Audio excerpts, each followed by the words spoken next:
About 1977, I decided to have a look at the Quran. I never met a Muslim. I lived 100 kilometers from the nearest Muslim. See, what interested me was what non-Muslims said about Muhammad. There are books and books written about Muhammad that tell you, one thing we know for sure about this man, he had an outside source of information.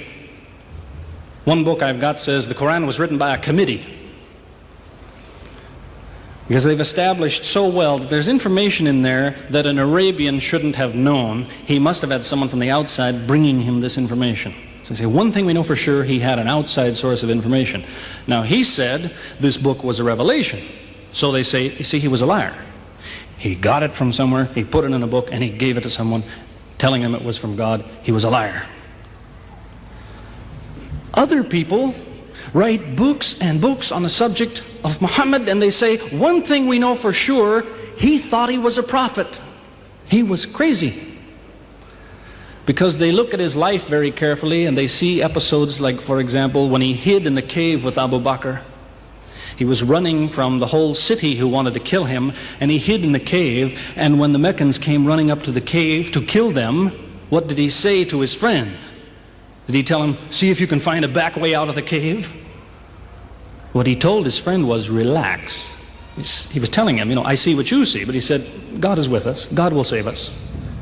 So people on that basis, they say, you see, he thought he was a prophet. He thought God was with him because he said things like that. He wasn't a liar. They never seem to realize that one man can't be both. So you can't be a liar and a crazy man at the same time. If you think that an angel gives the words of God in your ear, and somebody says, I have a question for you, what does God tell you about this thing?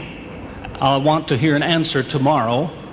If you're a crazy man, if you think an angel whispers in your ear, then you don't sit up that night thinking, what will I tell him tomorrow? What can I find? Who knows the answer? You're crazy. You think the angel will tell you the answer. You don't go and look it up somewhere. You see, you can't be a liar and a crazy man at the same time. You can be one or the other, or neither, but you can't be both. You see, I read 2 non-Muslim biographies of Muhammad. One was by Rodenson, who's an atheist, who hated the man.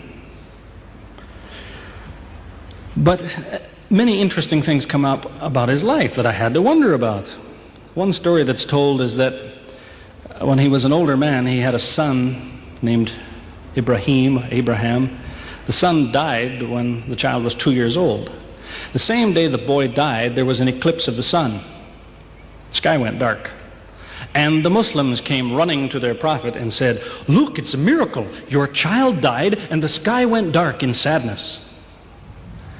It occurred to me, see, if he was a crazy man, he'd probably believe what they said. He'd probably think, yes, it's a miracle. My child died, the sky is dark. Yes, it's a miracle. If he was a crazy man. If he was a liar, he would have taken advantage of it. He would have said, yes, right, my child died, the sky is dark, you tell everyone, it proves I'm a prophet. It's a miracle. But what did he do? He became angry with the Muslims. He told them that was nonsense. He was angry with them. How dare you say that? He said the sun and the moon are signs of God, and they don't worry themselves about the birth of a man or the death of a son of Muhammad. Doesn't look very crazy, doesn't look much like a liar. Now you have a third alternative, of course, which people tell you all the time. They say, no, he was not a liar. He was not a crazy man. He was deceived by the devil. Deceived by the devil. It's an interesting idea, but whatever you say, you better be ready to back it up. There's a lot of difficulties with that idea. For example, there is a verse in the Quran which tells the reader about a good habit to develop. It tells him, before you read this book, always say, A'udhu billahi minash shaitani rajim, which means, I take refuge in God from Satan the rejected. Is this Satan who wrote this? Who said, before you read my book, ask God to save you from me? Is that Satan who wrote that? As Jesus said, if Satan is divided against himself, then his kingdom will fall. He's fighting against his own interests. So let me finish with a story that illustrates a point. As I said, there's many theories and many explanations around, many explanations. But an explanation, something somebody tells you, is just so much air coming out of his mouth unless he has proof and unless he offers you something that you can use to falsify it.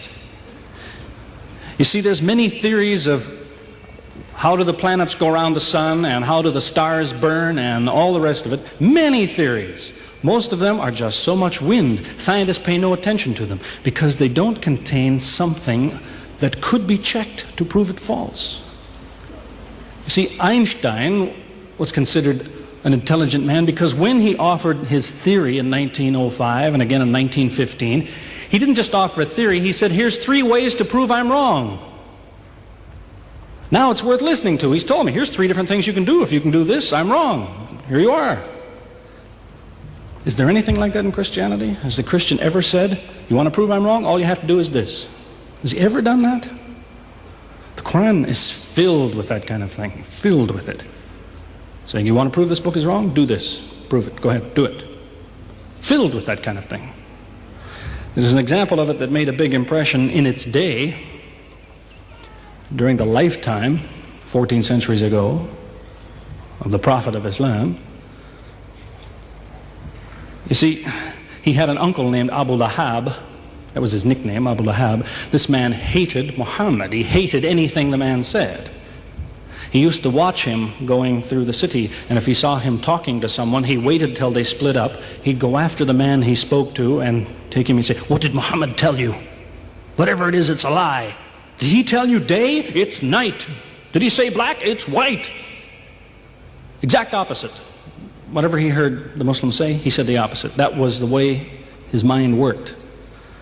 There's a little chapter of the Quran called Lahab, and it says about this man that he'll never change.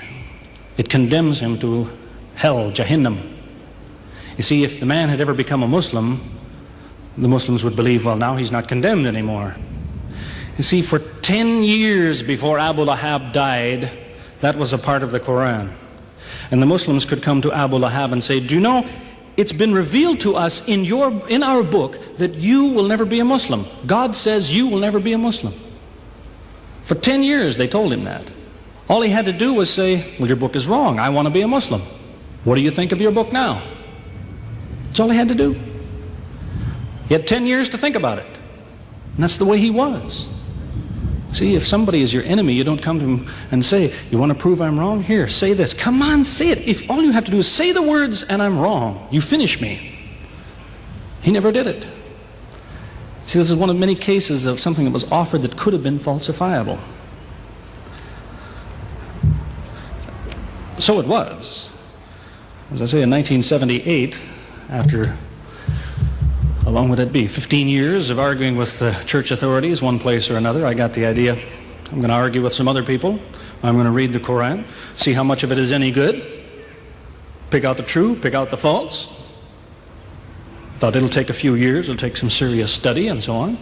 I read through it. About 3 days later, I finished it. I said, this is what I've been saying for 15 years. So I went to find some Muslims. I don't want somebody to feel you've been tricked into something. I haven't said anything about Christianity that isn't true. I haven't said anything about Islam that isn't true unless it was a slip of the tongue or something. I'm simply trying to remind an individual, don't close your mind before it's too late. Don't make up your mind before you have all the facts. Most people who used to be Christians and become Muslims will tell you, I am a better Christian than I used to be. Now I follow Christ. I didn't before. That's what I would tell you. The Bible says Jesus told his disciples, when you greet one another, let your greeting be, peace be with you. He set the example. Peace be with you. Who says that today? Christians? Once in a great while, maybe. Muslims, whether they speak Arabic or not, they say, Salaam alaikum. Peace be with you. Jesus, when he prayed in the Garden of Gethsemane, put his forehead on the ground. Who prays like that? Christians or Muslims? Jesus used to fast for more than a month at a time. Who fasts today? Christians or Muslims? who really is trying to imitate Jesus. Somebody said to me before coming in here, they said, the Muslims make Jesus out, they insult him and so on and so on. How, possibly, do they insult him? They lift him up. Up. They can't tolerate anything bad said about him. They would just as quickly tell you that, they say Muhammad Rasulullah means Muhammad is the messenger of God. They will just as quickly say Isa, Jesus, Isa, Rasulullah, no problem. Just as quickly tell you that, because it's true. They occupy the same place. If God himself wants to make distinctions among his prophets, that's his business, not ours. Treat them all with the same amount of respect. May God guide us always closer to the truth.